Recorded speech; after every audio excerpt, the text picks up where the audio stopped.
मोहम्मद बिन तुगलक 1325-1351 ईशून्य दिल्ली सल्तनत के सुल्तानों में मोहम्मद बिन तुगलक सर्वाधिक विलक्षण व्यक्तित्व वाला शासक था।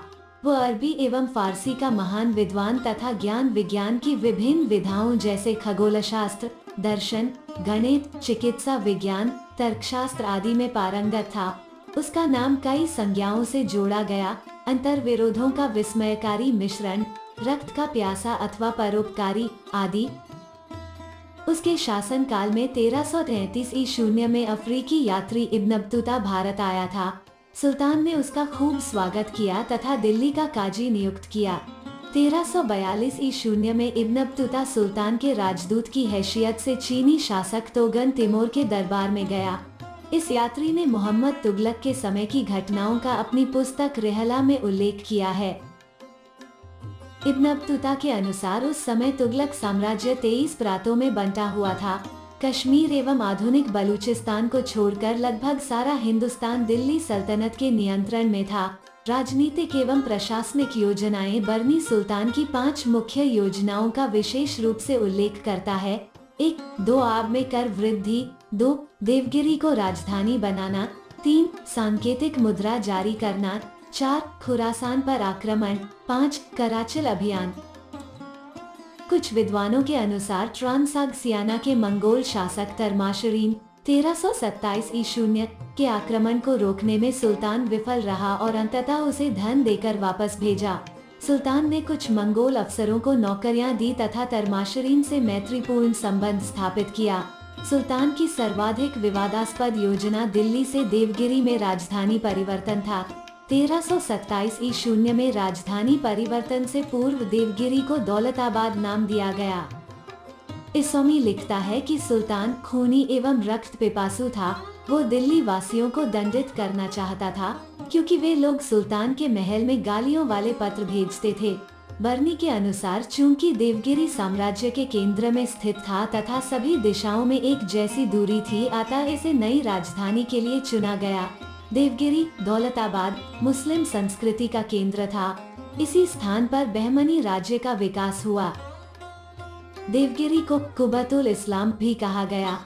सुल्तान ने सांकेतिक मुद्रा का प्रचलन 1330 ईशून्य अत्यधिक विशाल सेना रखने के उद्देश्य से किया था, क्योंकि लगातार दूसरे राज्यों को जीतने की सुल्तान की योजना, साथ ही उदारता, दानशीलता जो सुल्तान के स्वभाव का हिस्सा बन चुकी थी के कारण राजकोष रिक्त हो गया था।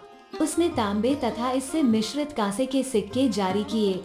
बरनी के कथनानुसार खजाने में धन की कमी और साम्राज्य विस्तार की नीति को कार्य रूप में परिणत करने के कारण मोहम्मद बिन तुगलक को सांकेतिक मुद्रा चलानी पड़ी। मोहम्मद ने अपने पूर्ववर्ती चीन के मंगोल शासक कुबलई खां द्वारा चलाए गए कागज के सिक्के तथा फारस के शासक गैटाखू द्वारा इसी तरह के एक प्रयोग से उत्साहित होकर सांकेतिक मुद्रा जारी करने को तैयार हुआ। सांकेतिक मुद्रा का अर्थ था चांदी के टंके के स्थान पर कांसे के टंके का प्रचलन। कांसे के टंके का मूल्य चांदी के टंके के समतुल्य रखा गया।